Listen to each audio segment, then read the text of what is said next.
नमस्कार, स्वागत है आपका बात बेबाक में। आपके साथ मैं हूं अभिषेक कात्यायन। बिहार में तेजस्वी यादव या देश भर के दूसरे विपक्षी नेता सबके सब इस वक्त वक्फ के नए कानून को लेकर सरकार पर हमलावर हैं। बिहार में नेता प्रतिपक्ष तेजस्वी यादव लगातार एक बात को लेकर अड़े हुए हैं, या कहें कि वो रट लगाए हुए हैं कि ये असंवैधानिक है। ये जो कानून लाया गया, ये कानून जो बनाया गया है, ये मुसलमान को टारगेट करने के लिए बनाया गया है और उनकी हकमारी के लिए बनाया गया है। लेकिन विपक्ष के नेता तेजस्वी यादव के इस बयान पर बीजेपी हमलावर है।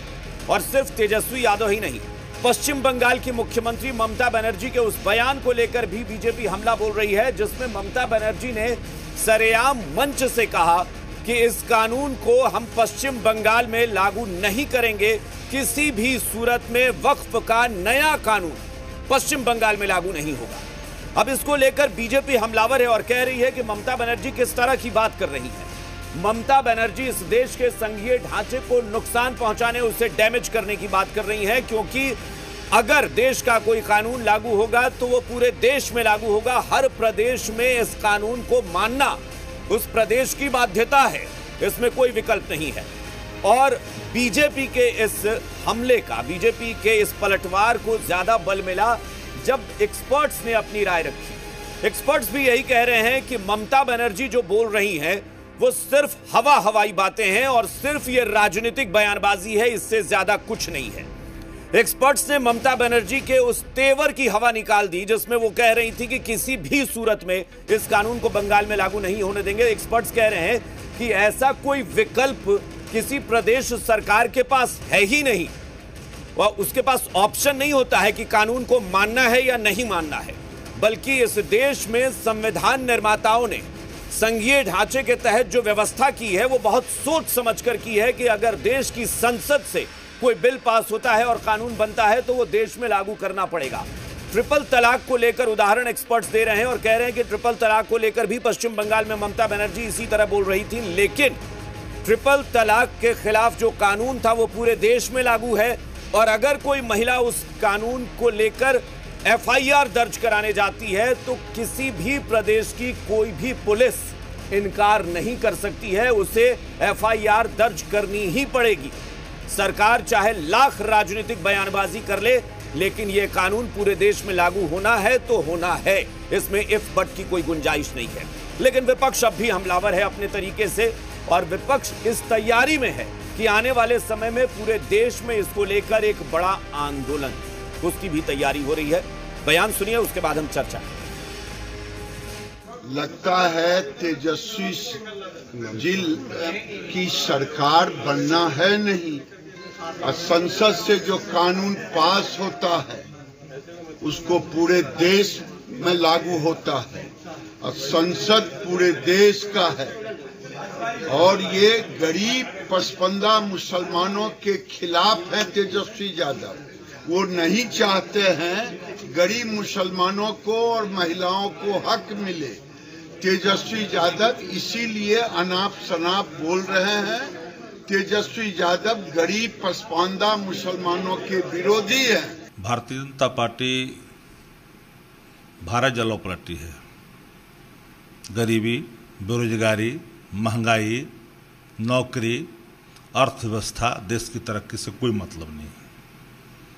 वो तो हिंदू मुसलमान करते हैं, नफरत बांटते हैं, मूलभूत समस्याओं से ध्यान भटकाती है भाजपा।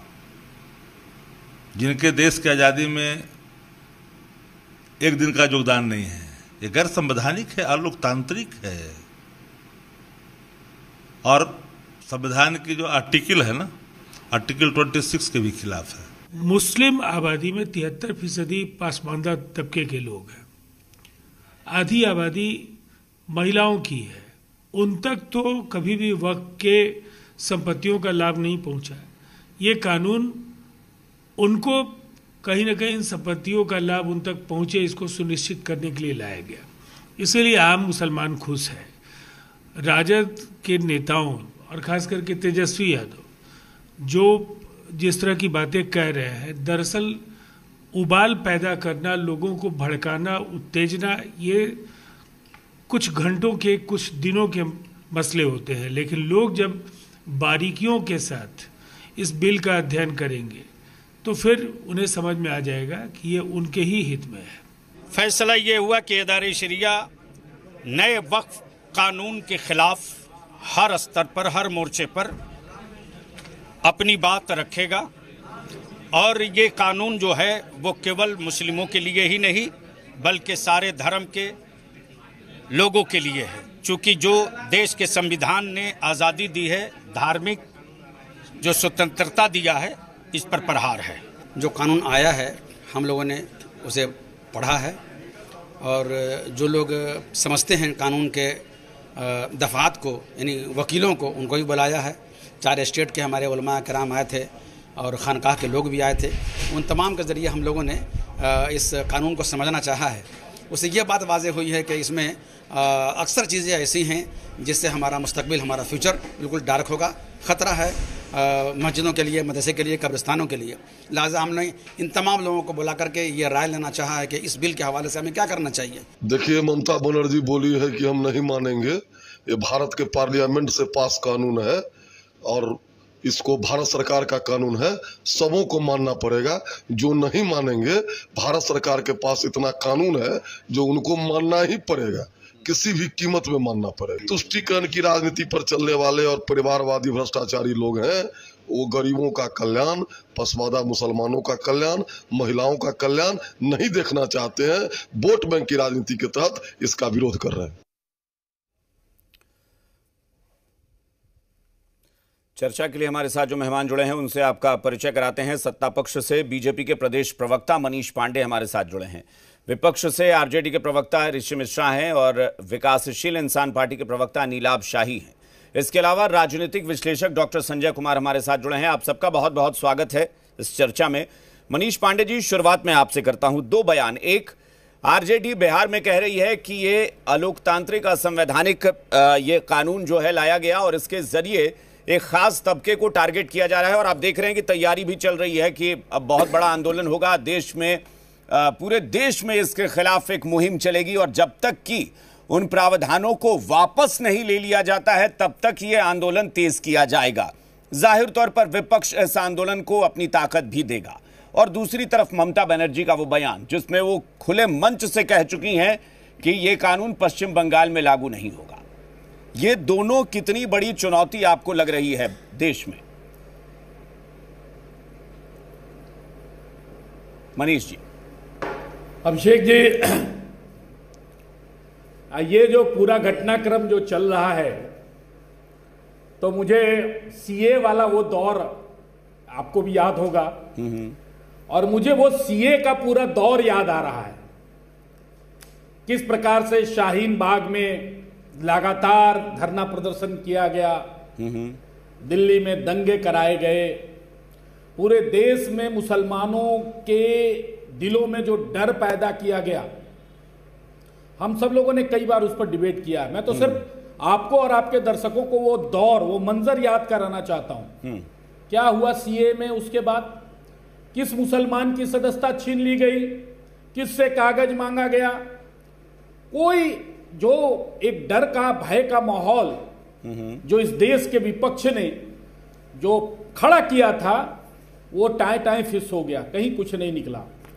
उसके थोड़ा सा पहले अभिषेक जी, याद होगा कोविड के समय में जब इतनी बड़ी वैश्विक आपदा आई थी और उस दौर में हमारे देश के साइंटिस्टों ने किस प्रकार से टीके का इजाद किया था, खोज निकाला था। और जब वह टीका सिर्फ देश के लोग नहीं, पूरे विदेश के लोग लेकर अपनी जान बचाने का काम कर रहे थे, उस समय यही लोग कहते थे कि मोदी टीका है, इसको मत लेना। याद होगा किस प्रकार से तेजस्वी यादव, किस प्रकार से इस देश के अन्य सारे लोग कहते थे कि कुछ लोगों ने तो यहां तक फैला दिया था कि मुसलमानों को इसलिए ये टीका दिलवाने की कोशिश की जा रही है, उससे नाऔलाद हो जाएंगे, नपुंसक हो जाएंगे।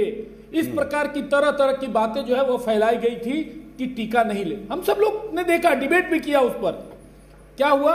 अंत में तेजस्वी यादव ने भी टीके लिए और हमारे सारे मुस्लिम भाइयों ने भी टीके लिए, और क्या हुआ? किसी को कोई परेशानी नहीं।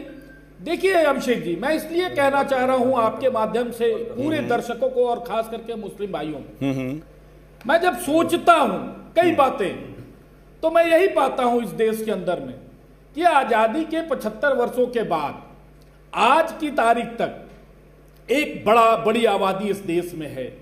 हमने जिन संविधान का सम्मान करके इस देश में हमने गले लगाया छोटा सा, ताकि मैं फिर उसके बाद दोबारा आऊं तो और क्रॉस क्वेश्चन करूं। मैं बिल्कुल छोटा ही कह रहा हूं। मैंने यही कहा कि बस उस मंजर को याद रखिए। और ये आपने जो कहा ना कि आंदोलन करने की धमकी, अलोकतांत्रिक कानून, ये सब सीए के समय में बोला गया था, इसी तरह से रोड पर उतारा गया था और धमकियां दी गई थी। लेकिन एक मुस्लिम भाइयों की सदस्यता खत्म नहीं हुई। और उस समय भी कहा गया था, मैं इसलिए कह रहा हूं कि हम अपने राज्य में इसको लागू नहीं होने देंगे, जबकि ऐसा कुछ था नहीं। ममता बनर्जी भी वही ढोंग कर रही है, वही वोट की राजनीति कर रही है। उनको भी पता है कि यह केंद्रीय कानून है, इसको कोई राज्य के लोग नहीं रोक सकते अपने राज्यों में, लेकिन वोट बैंक है। ठीक है ऋषि मिश्रा जी, चलिए हमारे साथ जेडीयू के परिमल जी भी जुड़ गए हैं। परिमल जी, आपका भी बहुत बहुत स्वागत है इस चर्चा में। ऋषि जी, ये विपक्ष जो विरोध कर रहा है, हम लोग लगातार ये चर्चा भी कर रहे हैं, ये कानून बनने से पहले से ही बहस चल रही थी और अब भी ये चल रही है। कानून बन चुका है, जबकि राष्ट्रपति का दस्तखत हो गया, मुहर लग गई, सब कुछ हो गया। लेकिन विपक्ष जो विरोध कर रहा है, मैं अभी छोड़ता हूं कि विपक्ष के जवाब में सत्ता पक्ष के लोग क्या पलटवार कर रहे हैं, लेकिन तमाम एक्सपर्ट से मेरी ऐसे भी बातचीत हुई, डिबेट से पहले भी चर्चा होती रहती है और इसके अलावा भी बातचीत होती है। भाई, इस देश के संविधान ने, छोड़िए सबको, संविधान ने जो व्यवस्था दी है उसमें ये जब आपके पास विकल्प ही नहीं है कि आप प्रदेश के हिसाब से तय करें कि कानून लागू होगा या नहीं होगा, तो फिर इस पर बहस का मतलब क्या है? क्या लोकतांत्रिक अधिकारों के नाम पर बेवजह का माहौल बिगाड़ने की कोशिश हो रही है? ठीक है, अधिकार आपको है किसी चीज का विरोध करने का, लेकिन जब आपको यह ऑप्शन ही संविधान नहीं देता है कि आप पिक एंड चूज वाला ऑप्शन चुने, तो फिर इस पर बहस क्यों? अभिषेक भाई, मैं आपकी बातों पर भी आऊंगा, लेकिन आज का जो मुद्दा है उस पर मेरा भारतीय जनता पार्टी से कोई बहस नहीं है, क्योंकि हम सबको पता है कि भारतीय जनता पार्टी का एजेंडा क्या है, भारतीय जनता पार्टी की जो कोर आइडियोलॉजी है वो क्या है। इसलिए मेरा बहस भारतीय जनता पार्टी से नहीं है। लेकिन दो चीज भारतीय जनता पार्टी के मित्र ने कहा, एक उन्होंने कहा सीए और एनआरसी, तो मैं उनसे पूछना चाहता हूं कि क्या देश में सीए और एनआरसी का कानून लागू हो गया है? पहली बात। कोविड की उन्होंने चर्चा करी, तो तबलीगी जमात जो उस समय ये लोग हल्ला करते थे उसका क्या हुआ, उसके बारे में ये बिल्कुल चर्चा नहीं करेंगे। खैर, मेरा सवाल सीधा जनता दल यू और इनके जैसे उन पार्टियों से है जो हिपोक्रेट्स हैं और आइडियोलॉजिकली हिपोक्रेट्स हैं, बोलते कुछ है करते कुछ है। आज के दिन जनता दल यू को जनता के सामने जवाब देना चाहिए। इन्होंने 4 दिन पहले इनके कुछ जो बचे हुए हैं आपको नेता ऊपर से बोल रहे हैं, अंदर से कुछ और बोल रहे हैं। इन लोगों ने एक असत्य बात की, झूठ मैं नहीं बोलूंगा क्योंकि झूठ अनपार्लियामेंट्री है, असत्य बोल रहे थे कि आरजेडी ने कुछ नहीं कहा जेपीसी में। एक चीज बताइए मुझे अभिषेक जी, आप ही बता दीजिए, 2-3 मेंबर वाले सांसद वाली पार्टियों को जेपीसी का मेंबर बनाया गया। राष्ट्रीय जनता दल के 9 सांसद हैं, हम लोगों को जेपीसी का मेंबर नहीं बनाया गया। खैर, क्यों नहीं बनाया गया इसका जवाब उनको देना चाहिए, सरकार को देनी चाहिए। दूसरी बात, मनोज हाजी दिल्ली में जेपीसी में जाके अपनी बातों को रखते हैं और मजबूती से रखते हैं। जगदंबिका पाल जो उसके जो चेयरमैन थे, उनको उनका चिट्ठी है और मिलके वो दिया गया है, साथ में मेल भी किया गया है। तो ये जो जनता दल यू के लोग जो भ्रम फैलाते हैं कि आरजेडी ने कुछ नहीं किया, ये उसका पहला सबूत है। पटना में हमारे नेता, हमारे जो कारी शोएब अधिकृत थे कि राष्ट्रीय जनता दल की बातों को जाके वहां पे रखना। ऑन रिकॉर्ड है, कारी शोएब वहां पर गए और अपनी बातों को मजबूती से रखा। उस वक्त जनता दल यू के जो जेपीसी के मेंबर थे वो उस दिन क्यों नहीं थे? जनता दल यू को जवाब देना चाहिए, इन सब चीजों का जवाब देना चाहिए। और मुझे लग रहा है कल वाला जो डिबेट आपने देखा है, शायद उस पर आप चर्चा कर रहे हैं आज, मुझे लग रहा है। नहीं, मैंने देखा नहीं नहीं नहीं, मैंने नहीं देखा। नहीं तो ये कल वाला मुद्दा था, कल ये बहस हुई थी। आज तो मुद्दा कुछ और था कि तेजस्वी यादव अगर विरोध कर रहे हैं या ममता बनर्जी विरोध कर रही है तो उस विरोध के मायने क्या? राष्ट्रीय जनता दल, तेजस्वी यादव, हम लोग सब कोई वक्फ बिल का विरोध कर रहे हैं और हम लोग कोर्ट जा रहे हैं, सुप्रीम कोर्ट जा रहे हैं। और हम लोग अपनी बातों को कोर्ट में रखेंगे क्योंकि उसके पीछे रीजंस हैं। अगर आप मुझे 2 मिनट का समय दीजिएगा तो मैं ठीक है, वो अगले राउंड में पहला रिएक्शन एक बार सबसे ले लूंगा, फिर उसके बाद पहला रिएक्शन सबसे ले लेता हूं। मैं एक बार नीलाभ जी के पास भी चलता हूं। नीलाभ जी बताइए, ये जो विरोध हो रहा है, इस विरोध का मतलब क्या? मुझे लगता है कि आज तो एक्सपर्ट के तौर पे डॉक्टर संजय भी बैठे हैं, उनसे भी हम ये जरूर पूछेंगे क्योंकि एक्सपर्ट्स तो कह रहे हैं कि ये सिर्फ पॉलिटिकल स्टंट है, क्योंकि इस देश का संविधान ही इसकी इजाजत नहीं देता है कि आप ये कह दें कि इस कानून को हम डस्टबिन में फेंक देंगे। ये इजाजत आपको देता है कि आप जरूर सुप्रीम कोर्ट जा सकते हैं, लेकिन ये कह देना है कि हम पश्चिम बंगाल में लागू नहीं होने देंगे, हम केरला में लागू नहीं होने देंगे, हम बिहार में नहीं होने देंगे, हम तेलंगाना में नहीं होने देंगे, ये अधिकार ही नहीं है। कैसे नहीं होने देंगे? नीलाभ जी। अभिषेक जी, हाँ अभिषेक जी, सबसे पहली बात कि माननीय उच्च न्यायालय इस देश में है जहां पे महागठबंधन की पार्टियां गई हैं और एक्सेप्ट भी हुआ है सुप्रीम कोर्ट में याचिका, आपको जानकारी होगी। हाँ हाँ बिल्कुल। दूसरी बात, इस देश की भारत जलाओ पार्टी, बड़का झुट्टा पार्टी भाजपा, जो सिर्फ और सिर्फ नफरत की राजनीति करने पे विश्वास करती है, बिहार विधानसभा का चुनाव नजदीक है तो इन लोगों ने जो है अभी वक्फ बिल का शिगुफा छोड़ा है कि मुस्लिम भाइयों में, हिंदू भाइयों में ये वोट का ये चाहते हैं कि ये इस तरीके से बिखराव हो या जुड़ाव हो। अरे आप जो है राजनीति करनी है तो आप विकास की राजनीति करिए ना, आप रोजगार की राजनीति करिए ना। वक्फ बिल पे तो आप सीधा सीधा आपके प्रधानमंत्री, मुख्यमंत्री सब लोग जाके भाषण देते हैं कि बटोगे तो कटोगे। और आज आप कहते हैं मुसलमान हमारे भाई, आपके मुंह से ये अच्छा नहीं लगता है, भाजपा के प्रवक्ता महोदय के ये मुख से नहीं अच्छा लगता है कि आप मुसलमान भाई बोले। आप तो सरेआम, आपको पिछला डिबेट याद होगा अभिषेक जी, जिसमें बीजेपी की प्रवक्ता आई थी और उन्होंने कहा था कि वक्फ बिल इसलिए जरूरी है कि वक्फ बिल ने, वक्फ बोर्ड जो है बहुत सारा जमीन अवैध कब्जा किया हुआ है, उसको छुड़ाना है। तो इनकी मंशा तो पता ही है, ये चाहते हैं कि वक्फ बोर्ड के पास जो जमीनें हैं उस पर ये लोग कब्जा कर लें। मंदिरों पे इन्होंने पहले से कब्जा किया हुआ है, मस्जिद की भी संपत्ति है उस पर भी ये कब्जा करना चाहते हैं। देखिए, ये लोगों की मंशा सिर्फ इतनी है कि ये लोग वक्फ बिल के नाम पर वक्फ बोर्ड की जितनी जमीनें हैं, संपत्ति है, उस पर ये लोग अवैध कब्जा करना चाहते हैं। नीलाभ जी, ये अच्छा लगा कि आपने माना कि मंदिरों पर भी उन्होंने कब्जा कर रखा है। मतलब आप ये तो नहीं कह सकते ना कि बीजेपी कम से कम मुसलमानों को ही सिर्फ टारगेट कर रही है। भाई मंदिरों को भी कब्जा किया है और मस्जिद पर भी कब्जा, क्योंकि कल तक तो आपका आरोप था कि सिर्फ मस्जिदों को ही कब्जा करना चाहती है बीजेपी जमीन पर।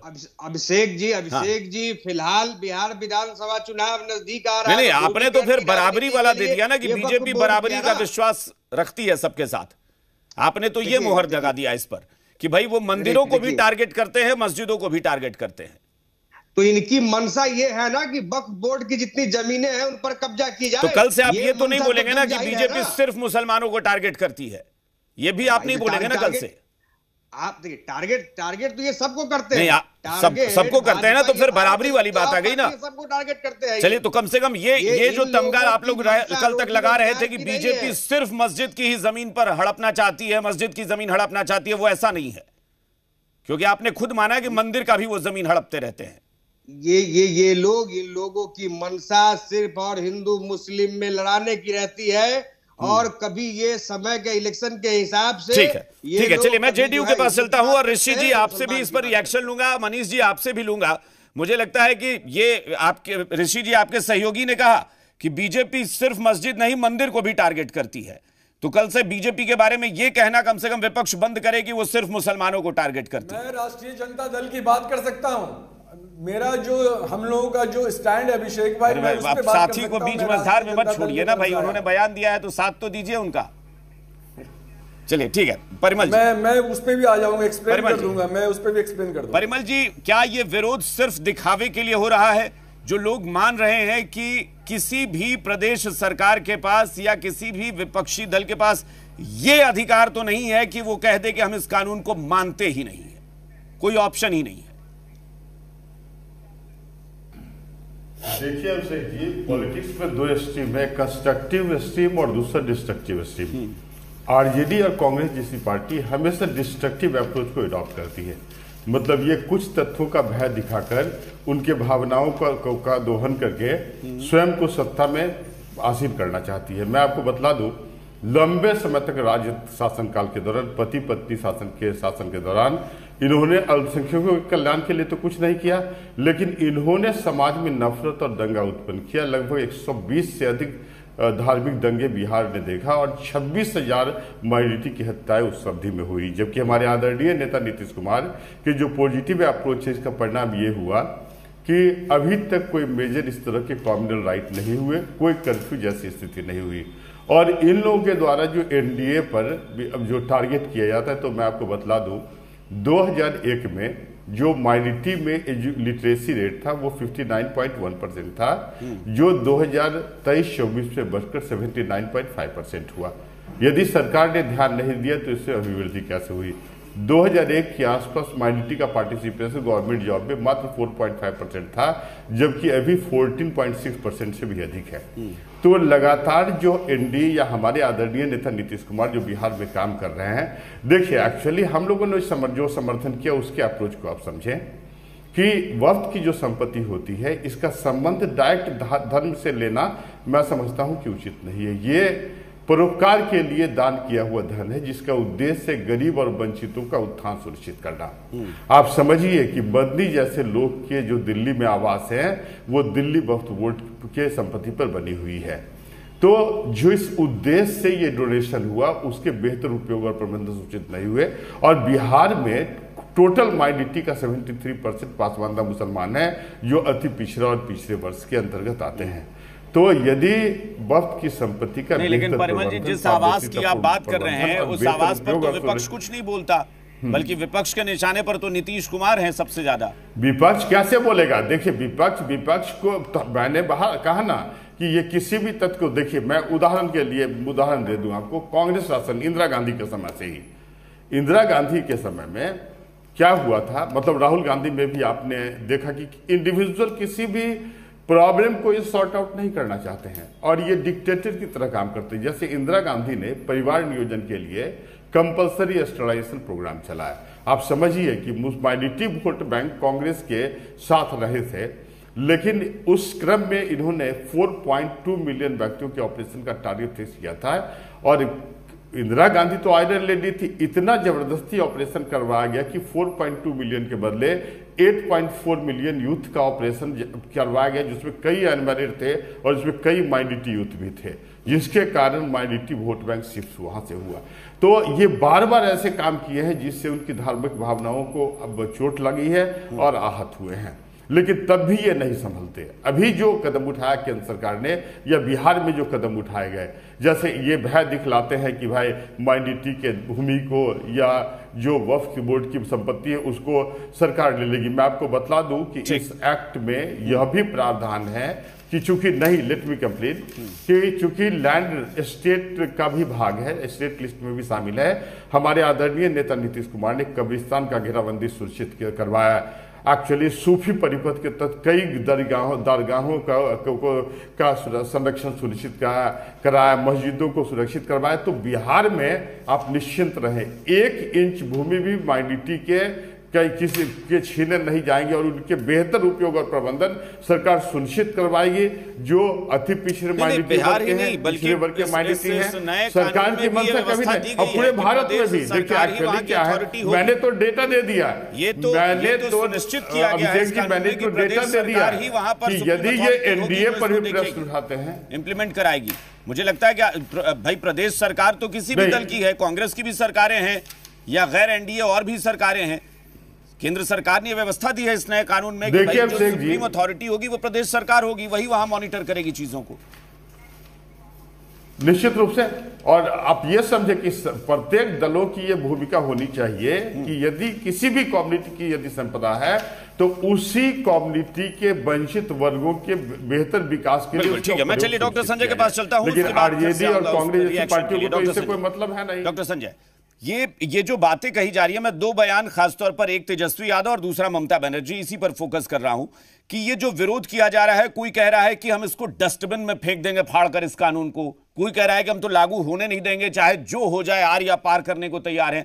याद होगा आपको, जिस दिन ये बिल सदन में आया था और बहस हो रही थी, उस दिन भी ममता बनर्जी की पार्टी के सांसद ने सदन में कहा था, जिस पर अमित शाह ने आपत्ति जताई थी। लेकिन अब तो ममता बनर्जी मंच पर कह रही हैं और एक्सपर्ट्स कह रहे हैं कि ये सिर्फ हवाई बातें हैं, क्योंकि उनके हाथ में है नहीं, ऑप्शन ही नहीं है कि आप लागू कैसे नहीं होने देंगे, ये व्यवस्था है ही नहीं। देखिए, अगर कॉन्स्टिट्यूशन की बात ये लोग करते हैं तो कानून न मानने का विकल्प तो है ही नहीं। फेडरल स्ट्रक्चर है ना हिंदुस्तान, और कानून कौन बनाता है? वही संसद तो कानून बनाता है, और जब प्रेसिडेंट का साइन होता है तो फिर वो एक्ट हो जाता है। तो जब देश के सर्वोच्च संसद में कोई कानून बन गया, और कानून बनाने का अधिकार भी संसद को ही है, पार्लियामेंट को ही है।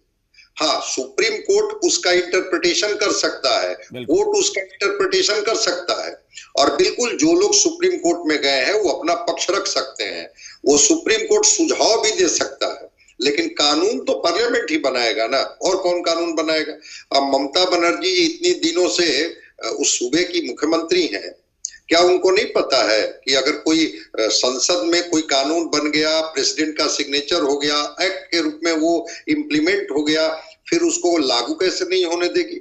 लागू करने के लिए कोई अलग व्यवस्था, क्या उनको नहीं पता है कि सेंट्रल लिस्ट क्या है, स्टेट लिस्ट में क्या आता है और कंकरेंट में क्या आता है?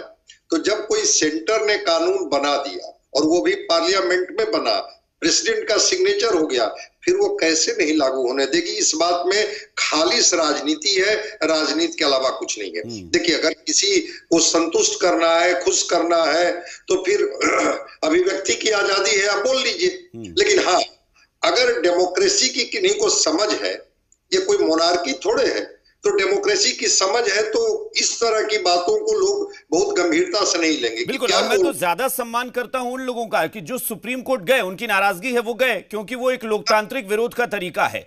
लेकिन आप इस तरह की बयानबाजी अगर मुख्यमंत्री होकर देते हैं, या कोई बड़ा नेता कहता है कि हम इस कानून को फाड़कर डस्टबिन में फेंक देंगे, तो ये भड़काऊ है, इसके अलावा और कुछ नहीं है। ये सियासी तौर पर आप भड़का रहे हैं लोगों को।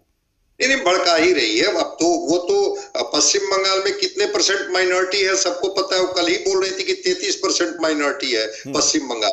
अब वो क्या क्या बोले जा रही हैं वो तो ममता बनर्जी जाने, लेकिन क्या ये इस तरह का कोई है क्या? और कई बार हम लोगों ने बात किया कि वक्फ क्या है, स्टैट्यूटरी बॉडी है, ये रिलीजियस बॉडी नहीं है।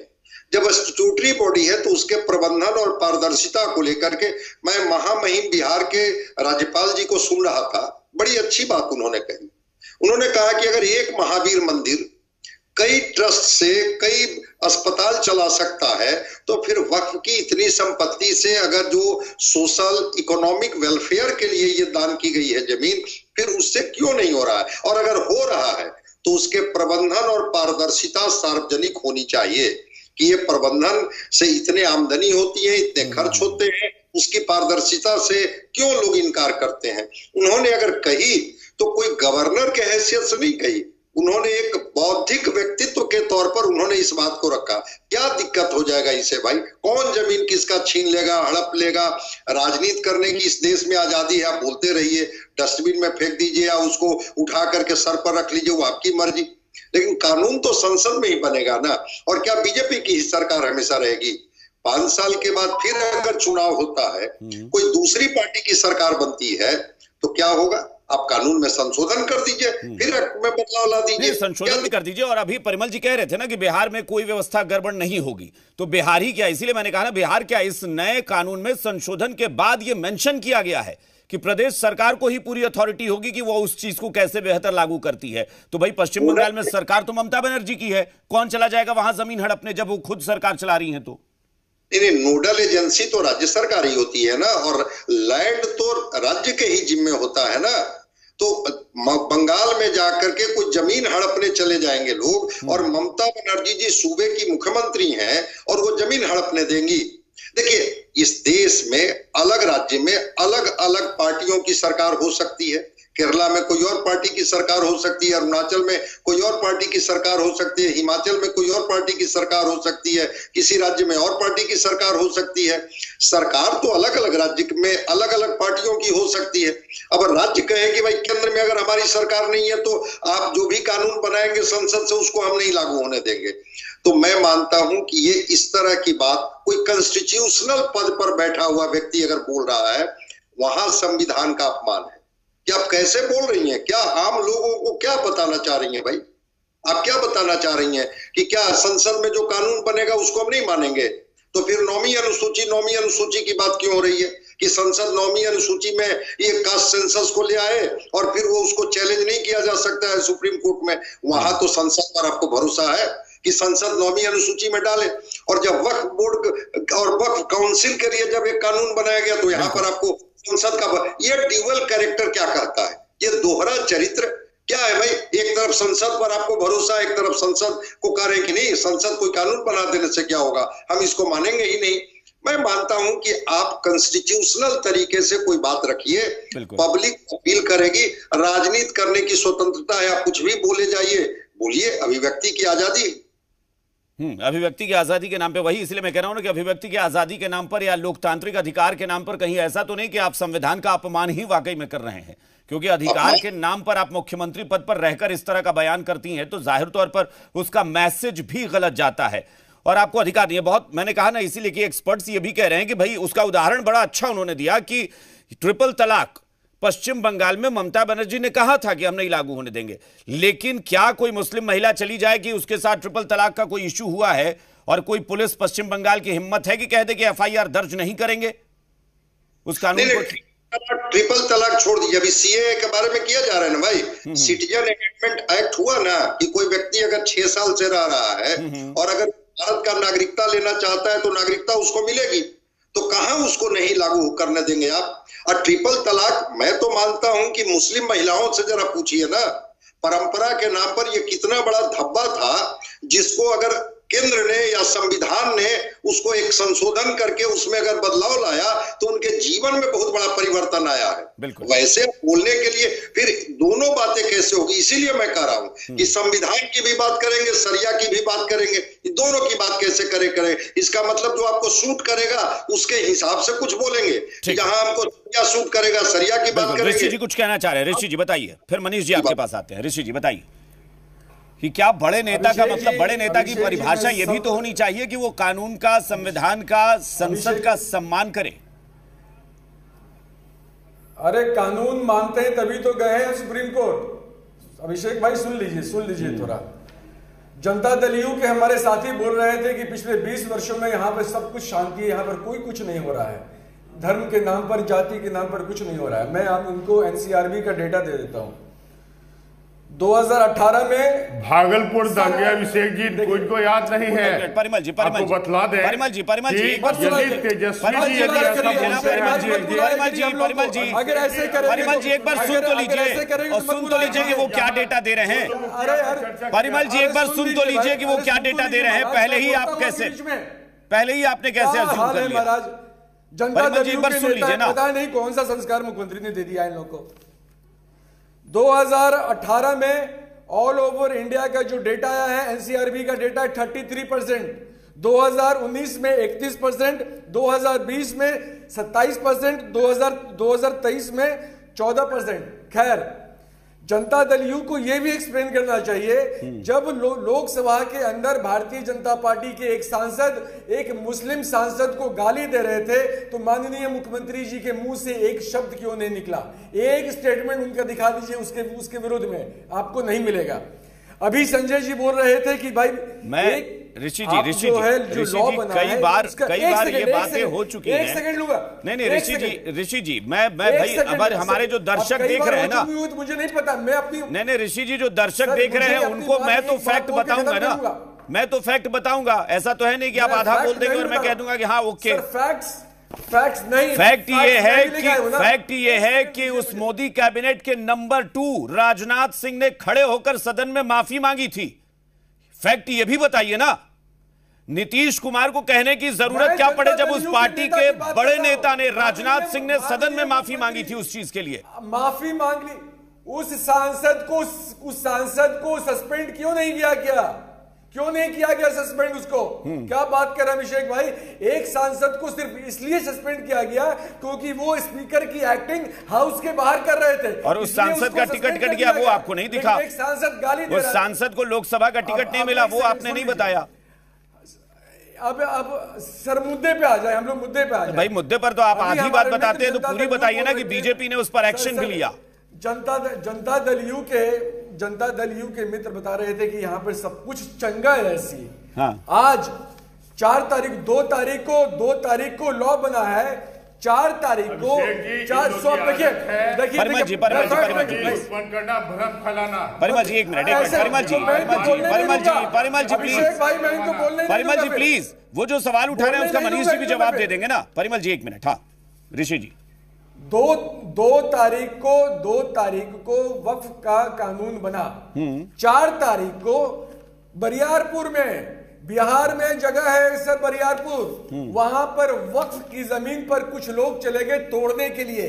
वहां के लोगों ने उसका प्रोटेस्ट किया, सीओ आए, थाना प्रभारी आए, उन लोगों ने क्या किया?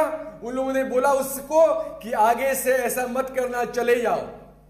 ये है लॉ एंड ऑर्डर बिहार। ठीक है मनीष जी जवाब कि इसी मनीष जी, इनका कहना है कि वक्फ कानून बनने के बाद इसका दुरुपयोग शुरू हो गया है। बहुत फटाफट। हाँ मनीष जी।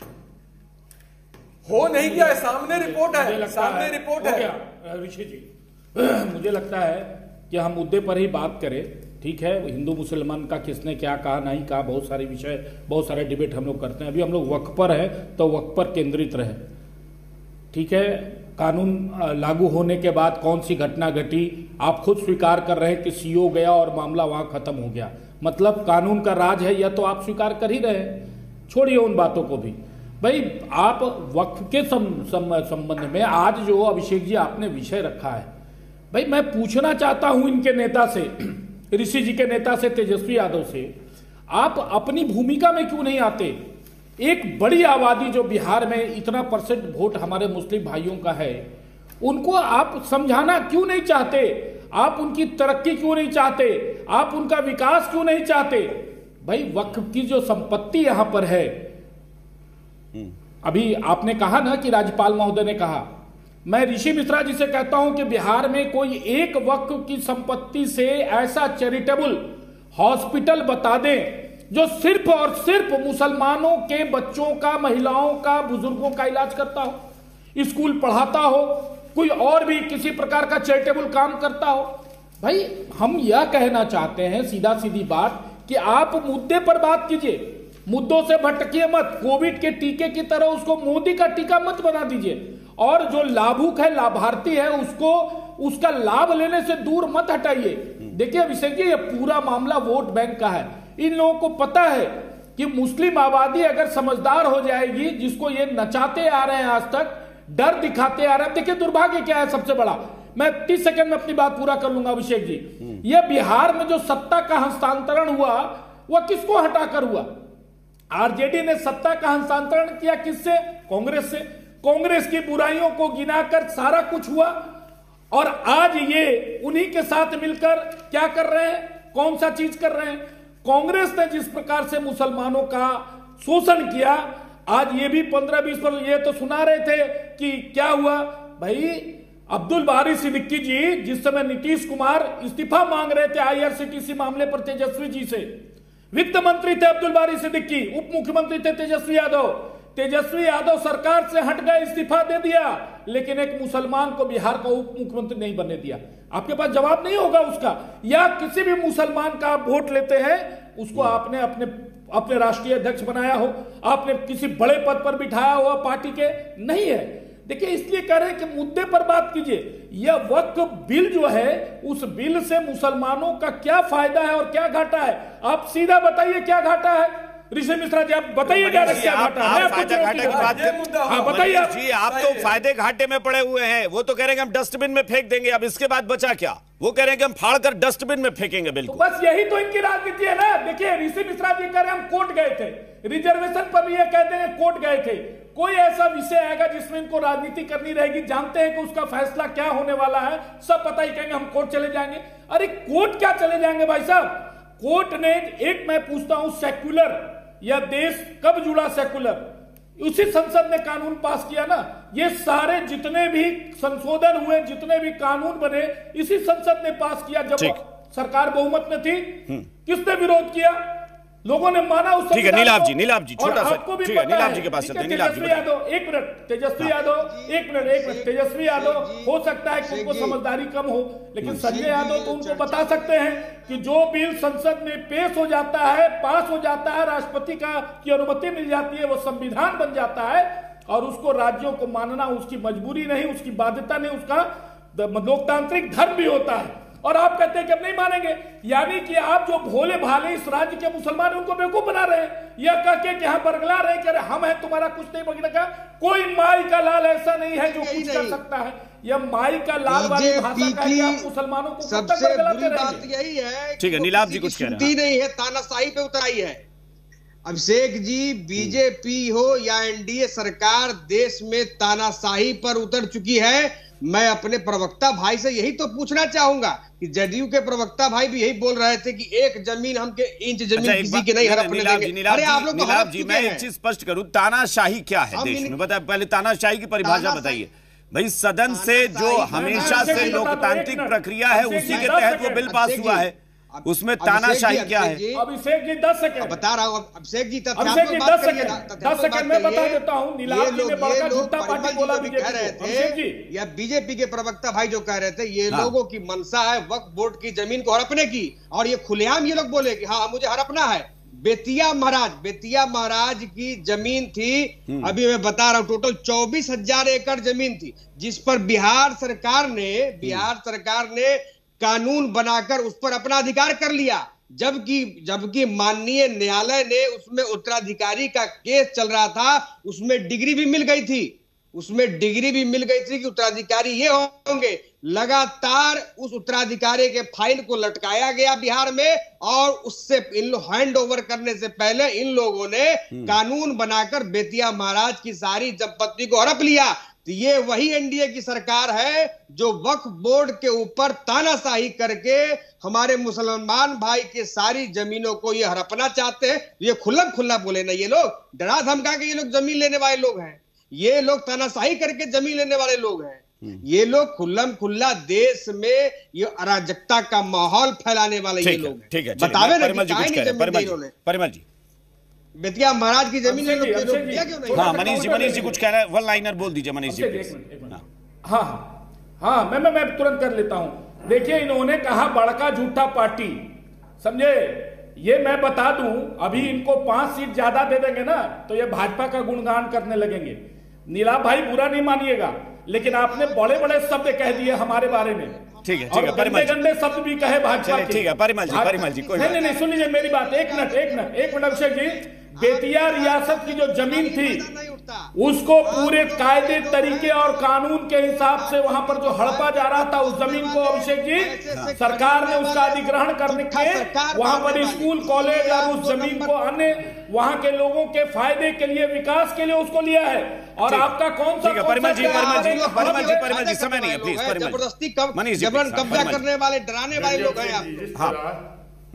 तेजस्वी जी जो बात कर रहे हैं वह अपने पिता के दंगा करो और राज करो की नीति का अनुसरण कर रहे हैं और उस परंपरा को बढ़ाने का प्रयास कर रहे हैं।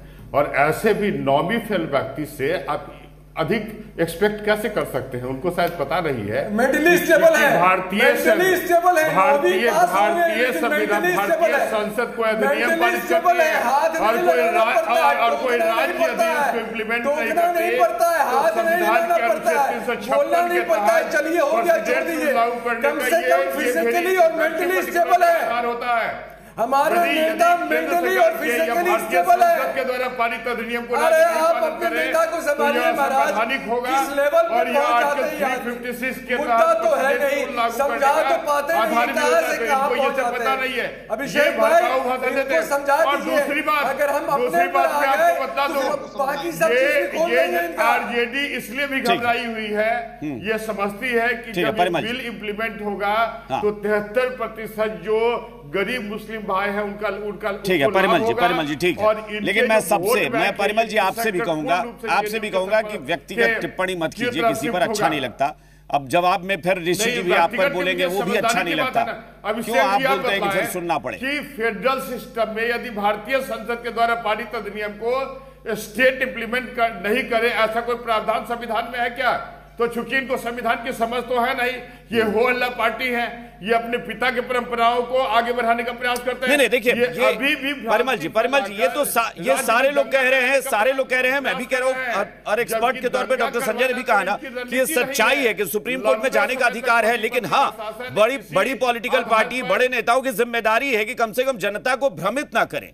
ये कह देना कि हम ईंट से ईंट बजा देंगे और कानून को लागू नहीं होने देंगे, ऐसा हो ही नहीं सकता। तेजस्वी जी तो अनुभवी ने, नॉमी फेल व्यक्ति को कितना अनुभव होगा? Please Parimal ji please. और इसलिए असंवैधानिक वो बात कर रहे हैं। ठीक है फिट है आप लोग डॉक्टर संजय वही बात है। मुझे लग रहा है कि ये सारी बहस इस बात पर आकर अड़ जाती है कि बड़े नेता की परिभाषा ये भी है कि बड़े नेता जनता को वही मैसेज दे जो सही चीज है, आप गुमराह ना करें। आप ठीक है, आप ये कह सकते हैं कि हाँ हम आपके लिए जा रहे हैं, सुप्रीम कोर्ट जाएंगे, हम लड़ेंगे कानूनी लड़ाई, लेकिन आप मंच पर खड़े होकर या कहीं से कोई कह दे कि हम फाड़ कर डस्टबिन में फेंक दें, हम ईंट से ईंट बजा देंगे, लागू नहीं होने देंगे, इसका मतलब है आप भ्रमित कर रहे हैं जनता को, या बरगला कर आप उनको भी उकसा रहे हैं कि तुम भी यही करो, सड़क पर आ जाओ। एक छोटा उदाहरण मैं दे देता हूं, सारे लोग इससे सहमत होंगे। संक्षेप में ही हाँ, संक्षेप में ही मैं बोल रहा हूं। शाहबानो केस का फैसला किसका था? सुप्रीम कोर्ट का था। संसद ने उसको क्या किया? कांग्रेस की सत्ता थी और कांग्रेस के सांसदों ने बहुमत चूंकि उनके पक्ष में था, शाहबानो केस में सुप्रीम कोर्ट के फैसला को भी संसद ने पलट दिया कि नहीं पलट दिया? तो क्या ये लोग इतने नादान हैं कि संसद की ताकत को नहीं जानते हैं? इस देश में अगर डेमोक्रेटिक सिस्टम है तो संसद ही सबसे बड़ा ताकतवर है। फिर मैं कह रहा हूं कि इंटरप्रिटेशन और कस्टोडियन के तौर पर सुप्रीम कोर्ट है कि अगर कोई असंवैधानिक चीजें हुई है, सरकार ने अपने बहुमत का लाभ लेकर के असंवैधानिक तरीके से कोई चीज पास करा लिया है, तो सुप्रीम कोर्ट में गए हैं ना, हियरिंग होगा ना, सुनवाई होगी ना।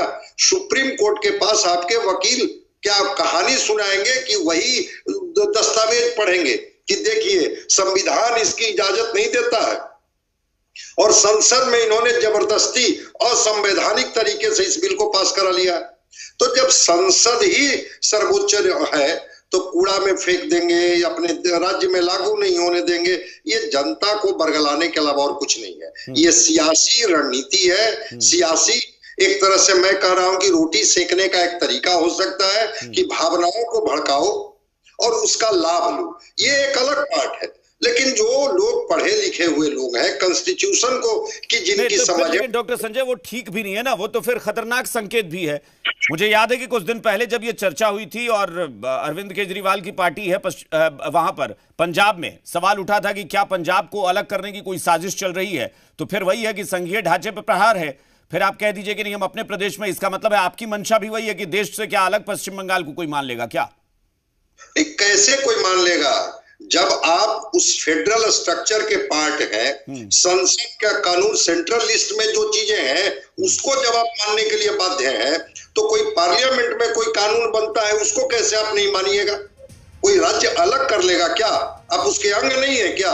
तो जब अंग है, सेंट्रल लिस्ट समझते हैं, का संसद के द्वारा पारित कानून को समझते हैं, प्रेसिडेंट के सिग्नेचर के बाद उस एक्ट को समझते हैं, फिर इस तरह की बात करके जो लोगों को आप मैसेज देना चाह रहे हैं, शायद इस उम्मीद तो मैं नहीं करता हूं कि कोई सूबे का मुख्यमंत्री जो खुद संवैधानिक पद पर बैठा हुआ हो, किसी राज्य का व्यक्ति जो संवैधानिक दायित्व का निर्वहन कर रहा हो और वो इस तरह की बात करे, इसका क्या मतलब है भाई? बिल्कुल। ऋषि जी 10 सेकंड, बहुत छोटा कमेंट चाहिए ऋषि जी। भारतीय जनता पार्टी के मित्र ने पूछा था हमसे कि आप क्यों विरोध कर रहे हैं, तो मैं छोटे इसमें रख देता हूं। हम लोग विरोध कर रहे हैं आर्टिकल 14, आर्टिकल 25, आर्टिकल 26 और आर्टिकल 300A। और हमने क्या मांग करी है जेपीसी के सामने, वो भी मैं बता देता हूं। हमने कहा है कि सेक्शन 3R को हटाइए, हमने कहा है कि सेक्शन 9 और 6 को हटाइए। ये हमारा मनीष जी कोई जवाब देना चाहते हो? 10 सेकंड में मनीष जी। कोर्ट में जा रहे हैं। एक चीज और संजय जी ने कहा है, संजय जी ने जो कहा है, बार बार संजय जी ने कहा है फेडरल स्ट्रक्चर। सर, यही फेडरल स्ट्रक्चर जब आर्टिकल 370 को हटाया जा रहा था उस समय भी था, और सेंट्रल गवर्नमेंट ने स्टेट असेंबली को बाईपास करते हुए 370 लागू किया था। उस वक्त क्यों नहीं देश को फेडरल स्ट्रक्चर? वो भी उस फेडरल स्ट्रक्चर में अधिकार है, वो भी अधिकार ही के तहत किया था। इस देश में ऐसा नहीं है कि वो पहली बार हुआ था ऋषि मिश्रा जी, ऐसा नहीं है। इस देश ने वो भी देखा है ना कि एक प्रदेश में घटना हुई है और देश के अन्य प्रदेशों के आपने सरकारों को भंग कर दिया, ऐसा भी हुआ है देश में। तो फिर उस पे मनीष जी छोटा कमेंट। मनीष जी प्लीज। मनीष जी, हमारे पास समय नहीं है। मैं यही कहना चाह रहा हूं कि जिस प्रकार से सीए में या कोविड के टीके में मुस्लिम भाइयों को नुकसान नहीं हुआ, इनको पता है कि 3 साल में इस देश के मुसलमान भाइयों को पता चल जाएगा कि ये वक्त में जो जमीन हड़पने का इनके बड़े बड़े नेता लोगों ने जो साजिश। चलिए ठीक है, बहुत बहुत शुक्रिया आप सबका हमारे साथ जुड़ने के लिए। फिलहाल बात विभाग में इतना ही। बने रहिए जी बिहार झारखंड के साथ।